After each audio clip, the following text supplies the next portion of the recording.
Morning, आप सभी का मॉर्निंग टी विद पॉजिटिविटी के थर्ड एपिसोड में स्वागत है। तो चलिए डोमेस्टिक न्यूज के साथ शुरू करें। नंबर 1, पिछले हफ्ते drug controller general of India ने टाटा ग्रुप और CSIR IGIB institute of genome and integrative biology द्वारा डेवलप की गई हिंदुस्तान की पहली clustered regularly interspaced short palindromic repeats corona virus test Feluda को कमर्शियली लॉन्च की अनुमति दी। ये टेस्ट SARS-CoV-2 वायरस का जीनोमिक सीक्वेंस डिटेक्ट करने के लिए indigenously developed cutting edge CRISPR technology का इस्तेमाल करती है। CRISPR डिसीज डायग्नोसिस की जीनोम एडिटिंग टेक्नोलॉजी है। Tata CRISPR test powered by CSIR IGIB ने 96% सेंसिटिविटी और 98% specificity for detecting novel corona virus ऐसे हाई क्वालिटी बेंचमार्क हासिल किए। टाटा CRISPR टेस्ट दुनिया की पहली डायग्नोस्टिक टेस्ट है जिसने कोरोना वायरस डिटेक्ट करने के लिए स्पेशली अडेप्टेड Cas9 प्रोटीन का इस्तेमाल किया। Made in India Tata CRISPR test quicker turn around time, less expensive equipment और बेटर ईज ऑफ यूज के साथ इन ट्रेडिशनल RT-PCR टेस्ट का एक्यूरेसी लेवल अचीव करता है। CRISPR एक फ्यूचरिस्टिक टेक्नोलॉजी है जिससे फ्यूचर में और बहुत से पैथोजेंस को डिटेक्ट करने के लिए कॉन्फ़िगर किया जा सकता है। Sickle cell mission for genome diagnostic and therapeutics के अंतर्गत काम करते हुए CSIR को नई नॉलेज मिली जिसका इस्तेमाल SARS-CoV-2 के लिए नई डायग्नोस्टिक टेस्ट का क्विकली डेवलप करने के लिए किया जा सकता है। नंबर 2, भारत की राज्यसभा ने पिछले हफ्ते एपिडेमिक डिसीज अमेंडमेंट बिल 2020 पास किया जिससे कोरोना या किसी और पैंडेमिक जैसे सिचुएशन से लड़ रहे हेल्थ वर्कर्स और डॉक्टर्स पर हमले करने वालों को बड़ी सजा दी जा सकती है। अप्रैल में सरकार द्वारा लागू किया गया ऑर्डिनेंस को रिप्लेस करने के लिए इस बिल को हेल्थ मिनिस्टर डॉक्टर हर्षवर्धन ने अपर हाउस में इंट्रोड्यूस किया। उस ऑर्डिनेंस ने 1897 के एक्ट को अमेंड किया था जो एपिडेमिक्स के दौरान हेल्थ केयर सर्विस वर्कर्स और उनकी प्रॉपर्टी के रक्षा के लिए था। अगर किसी हेल्थ केयर वर्कर पर हमला होता है या किसी की प्रॉपर्टी को नुकसान होता है जैसे उनका क्लिनिक एस्टैब्लिशमेंट, पेशेंट्स का क्वारंटाइन और आइसोलेशन की फैसिलिटीज, मोबाइल मेडिकल यूनिट्स या कोई और प्रॉपर्टी आती है तो वो इस एक्ट की मदद ले सकते हैं। क्राइम लीगली रजिस्टर होने पर इंस्पेक्टर रैंक के ऑफिसर द्वारा 30 दिनों के अंदर इन्वेस्टिगेशन होगी और 1 साल के अंदर ट्रायल कंप्लीट होना चाहिए। अगर कोर्ट ने एक्सटेंड ना किया हो तो गुनाह साबित होने पर 3 महीने से लेकर 5 साल तक कैद और 50,000 से लेकर 2 लाख रुपए तक का फाइन हो सकता है। न्यूज नंबर 3, पिछले हफ्ते पीएम मोदी जी ने बिहार में 1.9 kilometre Kosi railway mega bridge का उद्घाटन किया। 516 करोड़ में बना ये ब्रिज स्ट्रेटेजिकली प्लेस्ड है। ये सहरसा, सुपौल और अररिया डिस्ट्रिक्ट को मिथिलांचल रीजन से लिंक करता है। इंडो नेपाल बॉर्डर एरिया को क्विक एक्सेस देता है। इस मेगा ब्रिज के कारण इलाके के लोगों को कोलकाता, दिल्ली और मुंबई तक लॉन्ग डिस्टेंस ट्रैवल करने में आसानी होती है। इस ब्रिज के कारण निर्मली और सरायगढ़ के बीच का डिस्टेंस जो पहले 298 किलोमीटर था अभी 22 किलोमीटर हो गया है। 1887 में निर्मली और सरायगढ़ के बीच में 1 मीटर गेज लिंक बना था जो हेवी फ्लड और सीवियर इंडो नेपाल अर्थक्वेक्स के कारण 1934 में बह गया। उसके बाद कोशी रिवर के मेंडरिंग नेचर के कारण बहुत वक्त तक रेल लिंक वापस बनाने की कोशिश नहीं हुई। 86 सालों से इलाके के लोग इस ब्रिज की राह देख रहे थे। 2003-04 में ये प्रोजेक्ट केंद्र ने सैंक्शन किया था।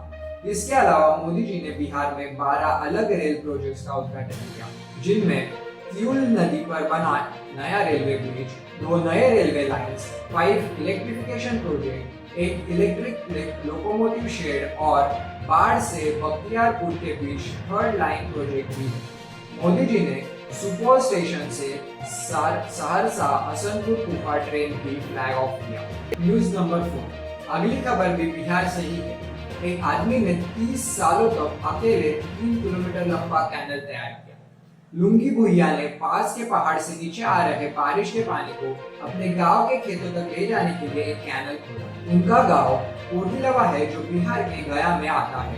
ये कैनल पानी को गांव के एक पॉइंट तक ले जाएगा। इस काम में उनके साथ कोई नहीं आया।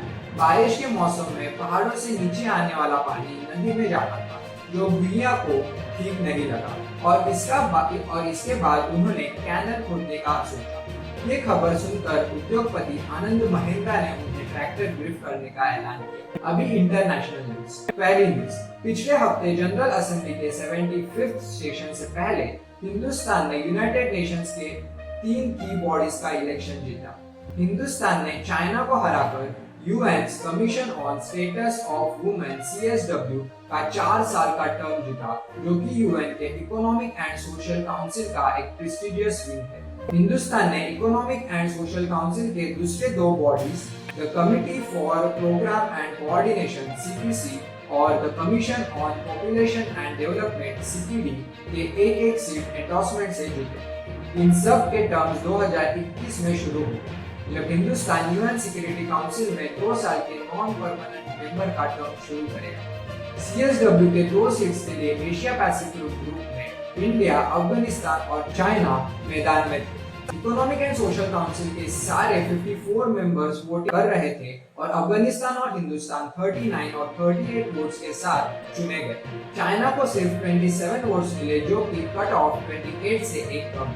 CSW principal global intergovernmental body है, जो जेंडर इक्वालिटी का प्रमोशन और वुमेन एम्पावरमेंट के लिए डेडिकेटेड है। News number 2, national basketball association (NBA) की टीम मेम्फिस ग्रिज़लीज ने इंडियन अमेरिकन सोनिया रमन को उनके असिस्टेंट कोचेज में से एक के तौर पर हायर किया।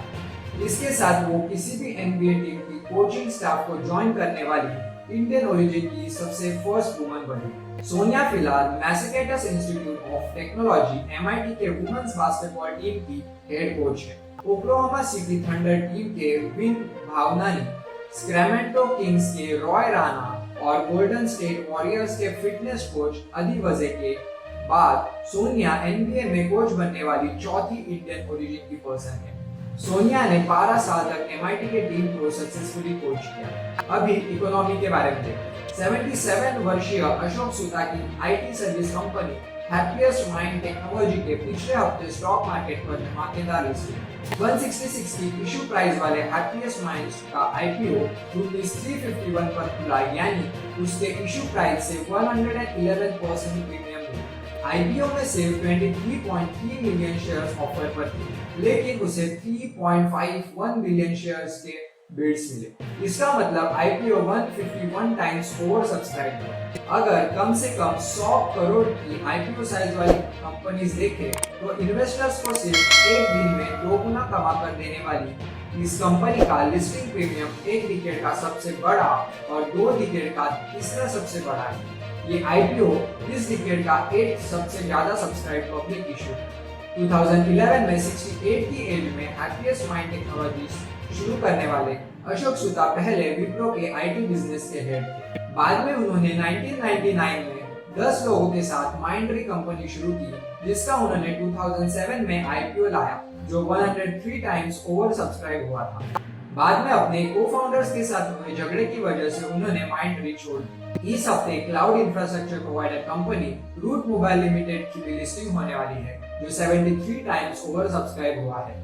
इस हफ्ते Computer Age Management Services, Chemcon Speciality Chemicals Limited और एंजल ब्रोकिंग की 3 कंपनियां 3160 करोड़ रुपए का IPO लॉन्च करने वाली है। अभी एंटरटेनमेंट न्यूज देखते हैं। तो इस साल के 77वें वेनिस फिल्म फेस्टिवल में डायरेक्टर चैतन्य ताम्हने और प्रोड्यूसर विवेक भोमहर की Marathi language movie the disciple ने बेस्ट स्क्रीन प्ले अवार्ड जीता। इससे पहले मूवी को FIPRC से इंटरनेशनल क्रिटिक्स प्राइज भी मिला था। द डिसाइपल 20 इयर्स में पहली ऐसी मूवी है जिसे एक यूरोपियन फिल्म फेस्टिवल में कंपटीशन के लिए चुना गया था। इससे पहले 2001 में मीरा नायर की monsoon wedding Venice film festival में थी और उन्होंने हाईएस्ट प्राइज गोल्डन लायन जीता था। द डिसाइपल डायरेक्टर क्लोई जाओ के नोमैडलैंड से गोल्डन लायन अवार्ड जीत गए। द डिसाइपल इकलौती ऐसी इंडियन फिल्म है जो इस साल टोरंटो इंटरनेशनल फिल्म फेस्टिवल पहुंच पाई। 4 time Oscar winning film maker Alfonso de disciple के एग्जीक्यूटिव प्रोड्यूसर थे।